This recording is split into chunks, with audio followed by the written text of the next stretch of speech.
Hello dear student, आप लोग कैसे हैं? डियर स्टूडेंट, आज आप लोग को एक बहुत ही कॉमन टॉपिक पर वीडियो दिया जा रहा है और ये लॉ के स्टूडेंटों के लिए तो बहुत इम्पॉर्टेंट है ये।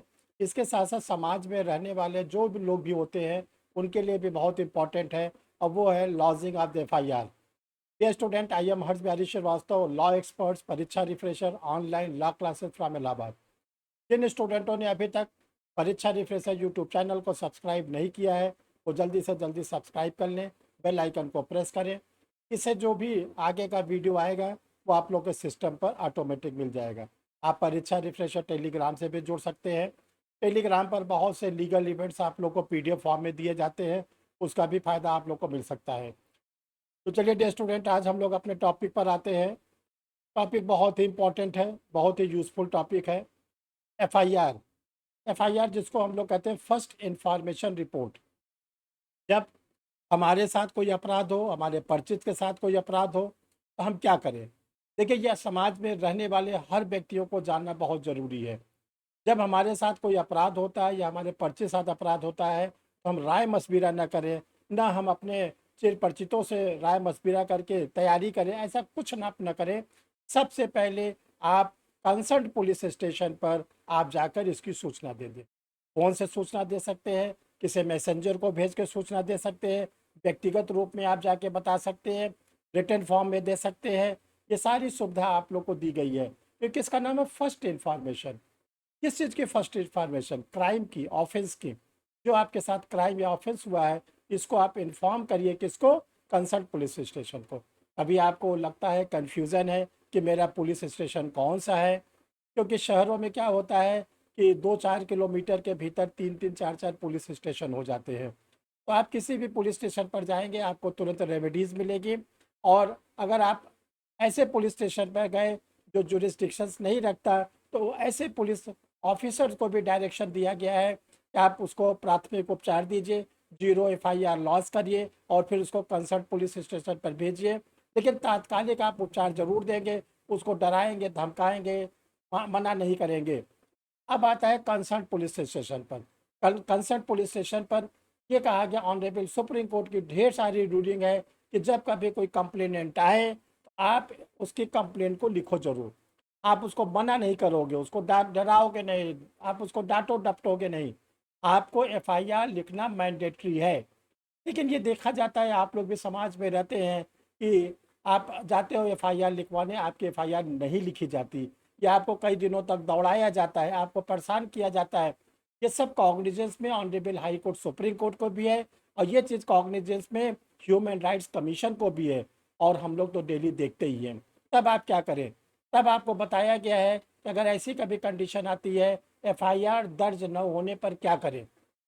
तब आप सीआरपीसी, देखिए हम लोग का जो क्रिमिनल लॉ होता है वो गवर्न होता है the code of criminal procedure, जिसको हम लोग कहते हैं दंड प्रक्रिया संहिता। इसके सेक्शन 154 सब क्लास 3 में ये कहा गया है कि अगर आपके एफआईआर लॉज नहीं होती तो आप अपने डिस्ट्रिक्ट के हायर पुलिस ऑफिसर से जाकर मिले, अपनी पीड़ा को बताएं और वो आपको फिर रेमेडीज देंगे।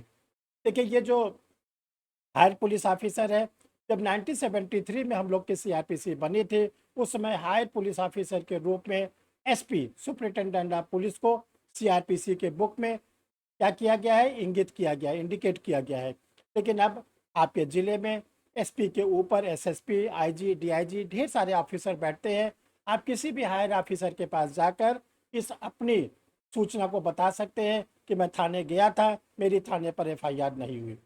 तो जो हायर ऑफिसर है, एसपी, एसएसपी, आईजी, डीआईजी, इन लोग को ये अधिकार है कि या दो काम है, या तो वो अपने ऑफिस में इस एफआईआर को लॉस करा ले और अपने ऑफिस से जुड़े किसी सब इंस्पेक्टर को, एसआई को इन्वेस्टिगेटिंग ऑफिसर बनाकर इसकी इन्वेस्टिगेशन कराए, या फिर कंसर्न पुलिस स्टेशन को डायरेक्शन दे कि इस पर्सन की एफआईआर को आप लॉस करिए।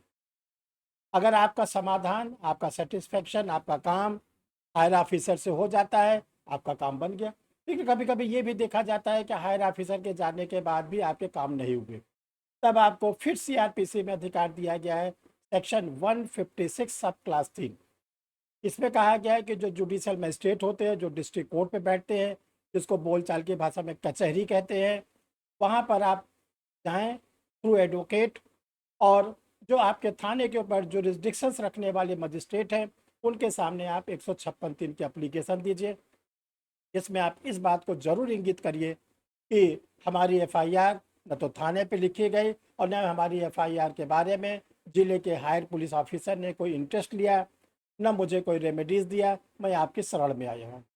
तो वो कंसर्न मजिस्ट्रेट को ये पावर है कि वो पुलिस स्टेशन को डायरेक्शन दे सकते हैं कि इनके एफआईआर को लिख कर आप इस पर इन्वेस्टिगेशन करिए।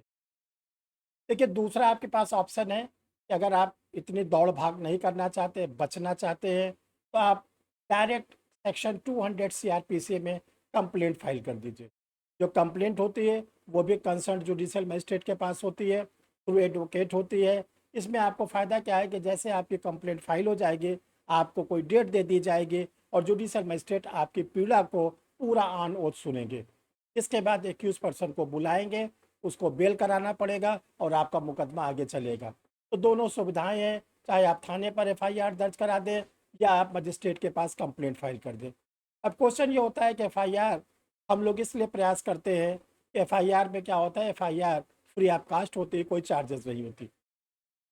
इसके बाद जब उसका मुकदमा चलता है कोर्ट में, तो हमको कोर्ट की ओर से पब्लिक प्रोसिक्यूटर दिया जाता है फ्री ऑफ कास्ट। यानी हमारे साथ अपराध हुआ है तो हमारी ओर से स्टेट खड़ा हो जाता है, राज्य खड़ा हो जाता है।